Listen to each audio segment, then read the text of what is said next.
মুখে দুর্গন্ধ এমন একটি সমস্যা যা শুরুতে তেমন গুরুত্ব না পেলেও ধীরে ধীরে দৈনন্দিন জীবনকে অস্বস্তিকর করে তোলে। কথা বলার সময় আত্মবিশ্বাস কমে যায়, কাছাকাছি বসতে বা কারো সঙ্গে স্বাভাবিকভাবে মেলামেশা করতে সংকোচ তৈরি হয়। অনেক সময় এটি সামাজিক ও পেশাগত জীবনে নেতিবাচক প্রভাব ফেলে। অথচ সামান্য সচেতনতা ও কিছু স্বাস্থ্যকর অভ্যাস মেনে চললেই এই সমস্যাকে অনেকাংশে নিয়ন্ত্রণে রাখা সম্ভব।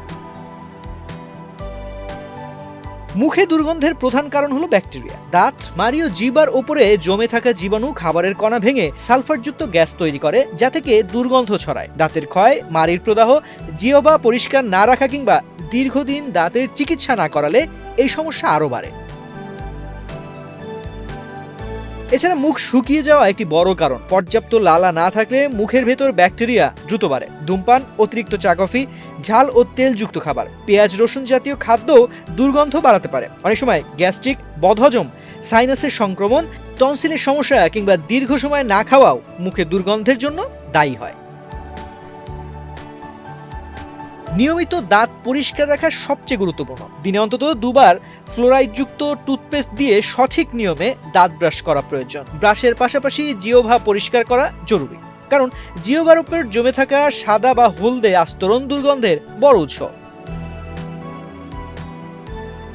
খাবার খাওয়ার পর দাঁতের ফাঁকে আটকে থাকা খাদ্যকণা পরিষ্কার করতে ডেন্টাল ফ্লস ব্যবহার করা উচিত। এতে ব্যাকটেরিয়ার বংশবিস্তার কমে। পর্যাপ্ত পানি পান মুখ ভেজা রাখতে সাহায্য করে, যা দুর্গন্ধ কমাতে কার্যকর। এছাড়া নিয়মিত মাউথওয়াশ ব্যবহার করলে মুখের জীবাণু নিয়ন্ত্রণে থাকে। ধূমপান ও অতিরিক্ত কফি পরিহার করা, ঝাল তেলযুক্ত খাবার কম খাওয়াও উপকারী। যদি দীর্ঘদিন ধরে দুর্গন্ধ থেকে যায় তবে অবশ্যই ডেন্টিস্ট বা চিকিৎসকের পরামর্শ নেওয়া প্রয়োজন, কারণ কখনো কখনো এই সমস্যার পেছনে লুকিয়ে থাকতে পারে বড় কোনো শারীরিক জটিলতা। তো আজ এ পর্যন্তই। স্বাস্থ্য বিষয়ক এমন নানা তথ্য পেতে বাংলাদেশ প্রতিদিনের সঙ্গেই থাকবেন।